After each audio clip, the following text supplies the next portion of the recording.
किसी को हम रौद के चले जाते और नहा लेंगे तो पाप उससे नहीं कम होगा। हमें सेवा करना चाहिए, सामने वाले को, अगल बगल के लोगों को देखना चाहिए, किसी को तकलीफ नहीं हो। जो कुंभ को कह रहा है उससे फालतू कह रहा है, उससे बड़ा फालतू कोई नहीं होगा। ये लोग कलंक है इंसान के नाम पे, हिंदू के नाम पे। जो भीड़ ज्यादा हो रही है तो उससे बचना चाहिए।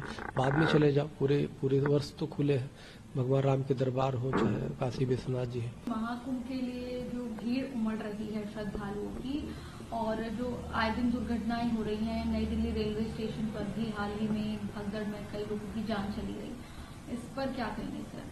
नहीं, सवाल इस बात का है कि निश्चित रूप से ये देखना बहुत जरूरी है कि जो महाकुंभ है ये विश्व का एक सबसे बड़ा एक जमघट होता है, जहाँ पे सभी लोग जो सनातन धर्म के आस्थावान है वो जाते हैं, स्वर्ग और मोक्ष की कामना से जाते हैं। तो उसमें कहीं ना कहीं शासन और प्रशासन की कहीं ना कहीं कुछ ऐसा कम्युनिकेशन गैप होता है, जिसकी वजह से होता है। दूसरी बात, लोगों का एक जो मॉब टाइप का जो भीड़ होता है, तो भीड़ कहीं ना कहीं कुछ वो हो जाता है, जिसकी वजह से भगदड़ मच जाती है। तो उसमें मेरा मानना है कि हमें सबको जोड़ के चलना पड़ेगा, जनता को भी अपनी धैर्य और आस्था को एक सेवा समझ करके कि दूसरे को कष्ट न हो, और सरकार और शासन प्रशासन को भी अपनी उससे चलना पड़ेगा।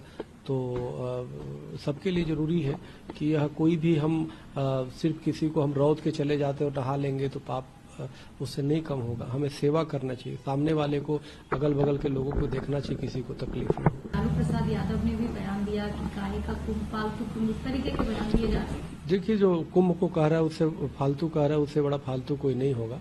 ये लोग कलंक है इंसान के नाम पे, हिंदू के नाम पे, मनुष्य के नाम पे, क्योंकि सनातन धर्म सबको लेकर चलने वाला नाम है और सबको लेकर चलता है सनातन धर्म, और उसको कोई इस तरह की टिप्पणी करे, इससे बड़ा निंदनीय कुछ नहीं हो सकता। सनातन धर्म तो शुरू से ही बड़ी है, और सनातन तो शंकराचार्य परंपरा से पहले भी था। सनातन में तो भगवान राम कृष्ण आए, उन्होंने सनातन की गौरव गरिमा को बढ़ाया। आज जो गुरु शंकराचार्य है, उन्होंने सनातन की गौरव गरिमा को बढ़ाया। तो अनेक लोग आते हैं, सनातन को किसी ने स्थापना नहीं किया। सनातन जो आदि अनंत है, सनातन का मतलब ये है कि जिसका जन्म नहीं हो, न जिसका मृत हो, सतत चलने वाला है। तो सनातन में तो अनेक महापुरुष आते हैं और इसकी गौरव गरिमा को बढ़ाने का काम करते हैं। तो और सनातन जो पूरे विश्व की कल्याण की कामना करती है। तो जो जाता है कुंभ में तो सोचता है कि मैं परम पवित्र कुंभ में स्नान किया तो इसके साथ भगवान राम के भव्य मंदिर बना है, तो वहां भी राम जी का दर्शन करूं। तो हर जो चाहता है, जो धार्मिक व्यक्ति है, तो अच्छा है। लेकिन अगर जो भीड़ ज्यादा हो रही है तो उससे बचना चाहिए। बाद में चले जाओ, पूरे वर्ष तो खुले हैं, भगवान राम के दरबार हो चाहे काशी विश्वनाथ जी है। तो हमें लगता है कि जब ज्यादा भीड़ हो तो अगर जो सरकार की गाइडलाइन हो शासन प्रशासन को, तो उसको ध्यान में रखना चाहिए।